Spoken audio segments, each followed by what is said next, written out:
మన ఏపీలో next CM ఎవరైతే బాగుంటుంది అనుకుంటున్నారు?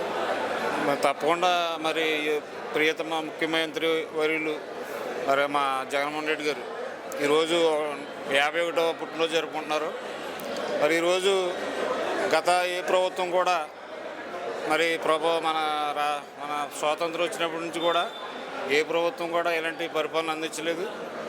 ఈరోజు మా యూత్ వారందరూ కూడా మాలాంటి యూత్ వారందరూ కూడా తప్పకుండా మళ్ళీ జగన్మోహన్ రెడ్డి గారు మన రాష్ట్రానికి ముఖ్యమంత్రి అవుతే మరి గత 5 సంవత్సరాల్లో 2 సంవత్సరాల దగ్గర కరోనాలో మరి 2 సంవత్సరాల కాలం వృధా అయింది.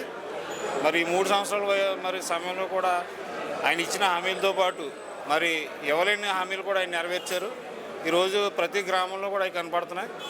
మేము ప్రతి ప్రోగ్రాం కూడా అటెండ్ అవుతున్నాం. మరి ఈరోజు బడుగు బలహీన వర్గాలు ఈరోజు ఎక్కడ కూడా ఓ కులం లేదు, మతం లేదు, ఓ ప్రాంతం లేదు, అన్ని ఏరియాలు కూడా సమానమైనటువంటి మరి పథకాలు అందిస్తున్నారు. మరి ఈరోజు ఎక్కడ కూడా అవినీతి అన్నది లేదు. మరి తప్పకుండా జగన్మోహన్ రెడ్డి గారు వస్తే బాగుంటుంది మేము అనుకుంటున్నాం. తప్పకుండా నెగ్గుతారు కూడా. జగన్ గారు ఇచ్చే పథకాలు ఇవన్నీ అందరికి అందుతున్నాయండి? తప్పకుండా అందుతున్నాయి. ప్రతి గ్రామం కూడా మీరు మీ ఛానల్లో సర్వేలో కూడా ఉంటాయి. ఎక్కడ కూడా వాలంటీర్లు కానీ సచివాలయం కానీ ఎక్కడ లోకల్గా ఉన్న లీడర్లు కానీ ఎవరికి ఏమీ చేయవలసిన అవసరం లేదండి. ఈరోజు నేరుగా జగన్మోహన్ రెడ్డి గారు అన్ని ఆన్లైన్ ద్వారా అందిస్తున్నారు. మేము అన్నీ కూడా ఫాలో అవుతున్నాం. అయితే పథకాలు ఇవనేవి పార్టీ పరంగా తిరిగే వాళ్ళకి అందుతున్నాయి కానీ మిగతా వాళ్ళకి అందట్లేదు అంటున్నారు కదా. అది తప్పు అండి. 100% తప్పు. ఎందుకంటే ప్రతి విలేజ్లో కూడా స్టేట్లో ఈరోజు ఇతర పార్టీ నాయకులు కూడా ఉన్నారు. ఈరోజు వాళ్ళతో పాటు మాతో పాటు ఎక్కువగా నిజంగా వైఎస్ఆర్సీపీ కార్యకర్తలే కొంచెం అన్యాయం జరుగుతుంది. ఎందుకంటే అర్హత లేక కొంతమంది రావట్లేదు. ఎక్కువగా లబ్ధి పొందిన వాళ్ళు ఈరోజు ఇతర పార్టీలు కూడా ఉన్నాయి. తప్పకుండా ఇప్పుడు చంద్రబాబు గారు పవన్ కళ్యాణ్ గారు కలిసి పోటీ చేస్తున్నారు కదండి. అవును. వాళ్ళిద్దరు కలవడం వల్ల జగన్ గారు భయపడతారని చెప్తున్నారు కదా. భయం అనేది ఉండదండి. ఇప్పుడు జగన్మోహన్ రెడ్డి గారు ఒకటే వేలు వెళ్తున్నారు. సంక్షేమం అందించాం మన అందరం కూడా. మీరందరూ ప్రతి గడప గడప వెళ్ళి మనం ఏమైతే వాళ్ళకి చేసామో అందించాలని చెప్పి కార్యక్రమాలు పెట్టడం జరుగుతుంది. మరి గతంలో కూడా వాళ్ళిద్దరు కలిసి పనిచేశారు. మరి అంత ఎఫెక్ట్ అయితే మేము ఉండదు అనుకున్నాం. ఈరోజు జగన్మోహన్ రెడ్డి ఒక నినాదం ఇచ్చారు గతంలో. మీ కుటుంబానికి ఏదైనా లబ్ధి చేకూరితే మాకు ఓటేయండి, లేకపోతే లేదని చెప్పి ఆయన చాలా మరి విజయం కొంచెం సంతోషంగా చెప్తున్నారు. చేసామన్న ఆలోచన ఉంది కాబట్టి.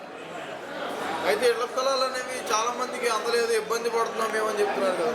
ఇళ్ల స్థలాలు అనేవి కొన్ని దిక్కులు ఉన్నాయండి. అవన్నీ కూడా ఆ ఏరియాలో ఎక్కడైతే ఉన్నాయో అన్నీ కూడా మరి అధికారులు కానీ మరి అక్కడ ఉన్న నాయకులు కానీ సదాన్ని పరిష్కరిస్తున్నారు. మా సైడ్ అయితే మాకు అటువంటి ఇబ్బందులు అయితే ఏమి లేవండి. నారా లోకేష్ గారు అంటున్నారు సైకో జగన్ పోవాలి, సైకిల్ రావాలని చెప్తున్నారు కదా. అది ఎవరో స్టామినా బట్టి వాళ్ళు అంటారండి. ఈరోజు ఏ నాయకునైనా ఎవరైనా విమర్శించుకుంటారో అది తప్పకుండా సైకో ఎవరో మంచులు ఎవరో రేపు పొద్దున ఎలక్షన్లో తప్పకుండా అది ప్రజలు నిర్ణయిస్తారు. అయితే ఈసారి జగన్ గారు ఎన్ని సీట్లతో గెలుస్తారండి?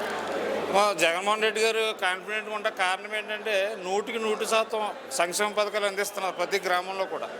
ఈరోజు ఏ గ్రామం వెళ్ళినా కూడా రైతు భరోసా ఉంది, హాస్పిటల్ ఉంది, మరి సచివాలయ వ్యవస్థ ఉంది. ప్రతి గ్రామానికి కూడా 20 నుంచి 22 కోట్లు సంక్షేమ పథకాలు అందించారు. ప్రతి గ్రామంలో కూడా వాలంటీర్ వ్యవస్థ పనిచేస్తుంది. ప్రతి గ్రామంలో సచివాలయ వ్యవస్థ పనిచేస్తుంది. ఈరోజు ప్రజలందరూ కూడా ఎక్కడికి వెళ్ళాలని పని లేకుండా ప్రతిదీ కూడా వాళ్ళ గుమ్మంలోకే మనం ఈరోజు ఈ ప్రభుత్వం ద్వారా అందిస్తున్నాం. తప్పకుండా మరి మేము తప్పకుండా విజయం సాధిస్తామని నేను నమ్ముతున్నాను. ఏపీలో నెక్స్ట్ సీఎం ఎవరైతే బాగుందనుకుంటున్నారు? జగన్ గారే మళ్ళీ సీఎం అవుతారు. ఎందుకంటే సార్ అనేక సంక్షేమ పథకాలు పెట్టి పేద ప్రజలనే గుర్తించి ఇంతవరకు ఏ ముఖ్యమంత్రి కూడా పేద ప్రజలను గుర్తించలేదు. ప్రతి ఒక్కరూ ధనవంతులు చేయటం, వాళ్ళకే సబ్సిడీలు కల్పించడం, బ్యాంక్ లోన్లు ఇవ్వటం, వాళ్ళు ఎగ్గొట్టినా కూడా వాళ్ళే రాజుల్లో చలామణి అయిపోతున్నారు. అటువంటిది రద్దు చేసే నాయకుడు ముఖ్యమంత్రి జగన్మోహన్ రెడ్డి. మరి పథకాలు ఇవన్నీ ఇవ్వడం వల్ల జనాలు సోమరిపోతులు అవుతున్నారని చంద్రబాబు గారు అంటున్నారు కదా. చంద్రబాబు నాయుడు గారు మరి అంటున్నారంటే సునీతా చౌదరి లాంటి వాళ్ళకి 1000 కోట్లు ఇచ్చారు. మరి సోమరిపోతు అయిపోయాడండి. పేద ప్రజలకు ఇచ్చింది వారం లేక తెలుగుదేశం ప్రభుత్వం కానీ ఏ ప్రభుత్వం కానీ గతంలో ఎప్పుడు కూడా ఇవ్వలేదు. ఇచ్చిన చూసి వార్చలేక అటువంటి మాటలు పలుకుతున్నారు. అయితే ఇప్పుడు చంద్రబాబు గారు పవన్ కళ్యాణ్ గారు కలిసి పోటీ చేస్తున్నారు కదండి. మరి వాళ్ళిద్దరు కలవడం వల్ల జగన్ గారు భయపడతారని చెప్తున్నారు కదా. ఇప్పుడు జగన్మోహన్ రెడ్డి గారి మీద ఆంధ్రప్రదేశ్లో ఏ రాష్ట్రంలో ఉన్నటువంటి నాయకులు వచ్చి ఇక్కడ ప్రలోభ పెట్టినా లేకపోతే ఏ ప్రతిపక్షం వారు కలిసి పోటీ చేసినా కూడా జగన్మోహన్ రెడ్డి గారు సింహంలాగా సింగిల్గా నెగ్గుతాడు. అయితే అంటే ఇప్పుడు పవన్ కళ్యాణ్ గారు అంటున్నారు ఈసారి మేము గెలిస్తే వైసీపీ వాళ్ళు రికిచ్చి కొడతామని చెప్తున్నారు కదా. పవన్ కళ్యాణ్ గారు అసెంబ్లీకి వెళ్తే గొప్ప అండి. ఈరోజు ఆయన నెగ్గలేడు. ఆయన మంగళగిరిలో పోటీ చేస్తాడని టాక్ వచ్చింది. అక్కడ కూడా ఓడిపోతాడని నా అభిప్రాయం. అంటే ఇప్పుడు నారా లోకేష్ గారు అంటున్నారు సైకో జగన్ పోవాలి, సైకిల్ రావాలని చెప్తున్నారు కదా. పేద ప్రజలకి ఇవన్నీ ఇస్తున్నాడు కాబట్టి ఆయన సైకో అండి. ఆయన ఇవ్వకుండా ధనవంతులు చేసేస్తే మంచోడు అవుతాడు.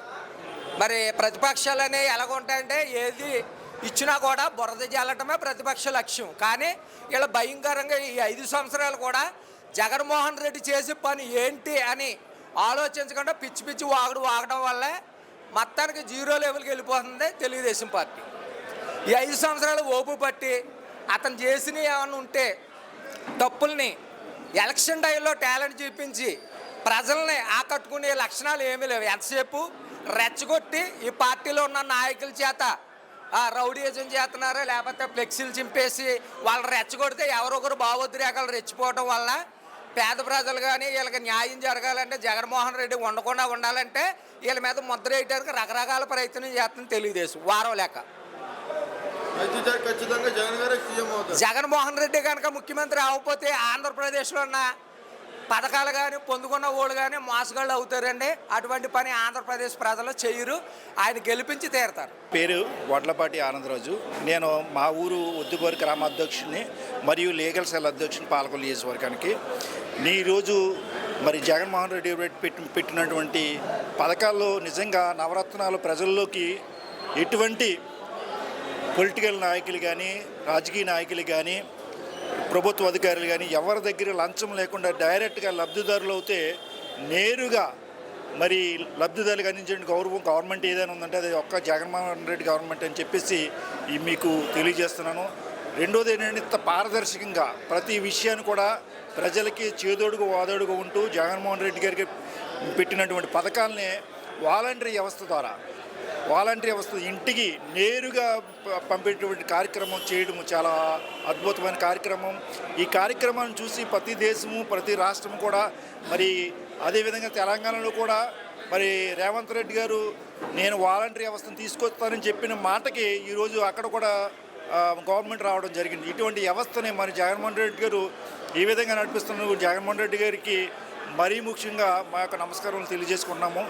మరీ ముఖ్యంగా చెప్పాలంటే ఈ నియోజకవర్గంలో ప్రజలకి అన్ని విధాలుగా మహిళలకు కానీ మరి లేకపోతే పిల్లలకు కానీ స్కూల్ యూనిఫామ్లు కానీ లేకపోతే నాడు నేడు ద్వారా ఎంతో అద్భుతమైనటువంటి స్కూల్స్ తీర్చిదిద్ది ఈరోజు ఇంగ్లీష్ మీడియం వద్దన్నటువంటి ఎవరైతే నాయకులు ఉన్నారో ఈరోజు ఇంగ్లీష్ మీడియం మళ్ళీ కావాలి పెట్టాలని చెప్పేసి ప్రకటనలు పడుతున్నారు. అదేవిధంగా ఈరోజు ఇక్కడ మా నిమ్మల రామానాయుడు గారు ఉన్నారు. ప్రతి విషయాన్ని కూడా మరి ఆయన డ్రామా కింద చూపిస్తూ ఉంటాడు. మరి చంద్రబాబు టైంలో 600 హామీలు ఇచ్చి ఒక్క హామీ కూడా నెరవేర్చకపోతే దాని గురించి జగన్మోహన్ రెడ్డి ఏదైతే హామీలు ఇచ్చారో అవి 99% నెరవేర్చినప్పుడు కూడా ఈ రామానాయుడు గారు రోజుకి ఏదో ఒక ఆట కట్టి ప్రజల్లో తప్పుడు భావాలు తీసుకెళ్తున్నారు. ఈరోజు మరి జగన్మోహన్ రెడ్డి గవర్నమెంట్ రేపొద్దున్న కాలంలో ప్రతి ఒక్కరు కూడా గవర్నమెంట్ని ఆశీర్వదించాలి. ఎందుకంటే ఈరోజు పేదవాడు ఆనందంగా బతుకుతున్నాడంటే అది అక్కడ జగన్మోహన్ రెడ్డి ఇచ్చినటువంటి మరి కనిపించినటువంటి భరోసా అని చెప్పేసి అంటున్నాను. ఇలా మహిళలకు ఎవరుండే, పేదవాళ్ళకి ఎవరుండే, స్కూల్ పిల్లలకి ఎవరుండే, మరి వృద్ధులకు ఎవరుండే, వీళ్ళందరినీ కూడా ఈరోజు ఆనందంగా బతుకుతున్నారంటే ఎటువంటి జగన్మోహన్ రెడ్డి ఎటువంటి కార్యదీక్ష అని చెప్పేసి మీకు తెలియజేస్తున్నాను. మరి నాకు ఈ అవకాశం ఇచ్చిన మీకు ధన్యవాదాలు ముగిస్తున్నాను.